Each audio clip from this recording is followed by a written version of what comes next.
Hi Chris, nice to meet you. Chris Bavin, the man himself from television. Dan. Who's done a lot of campaigning, of course, on food issues.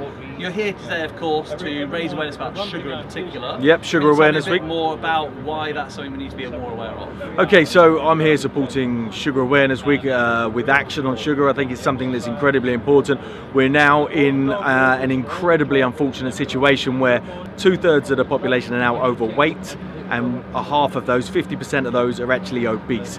So this is a catastrophic situation that we find ourselves in, and I believe that the regular and over consumption of sugar is playing its part in that. It's not solely to blame, but it's playing a huge part, and we need to be aware of not only what we're eating, how much we're eating, and we need to reduce the amount of sugary foods and drinks that we're consuming, because it is getting out of hand. So how do you think legislation could change to really make a difference? For me, I think whenever we've looked at self-regulation, whether it be banking or food or whatever, it fails. We need strong legislation and reform from the government telling the food manufacturers, telling the food producers, telling the food retailers what we are allowed to do, what we are allowing them to do. And that is the only way, because at the moment, Pepsi won't make a change because they'll lose market share to Coca-Cola. Coca-Cola won't make a change because they'll lose to someone else. So we need a level playing field, and once we put strict reform, strict regulation and strict legislation in place, everybody can then work to that without fear of losing their market share prices, profit margins and all the rest of it. So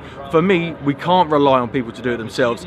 We must tell them what we will accept and what we will tolerate now from the industry. Chris, thank you so much, and thank you for everything you do. My pleasure. Thank you very much.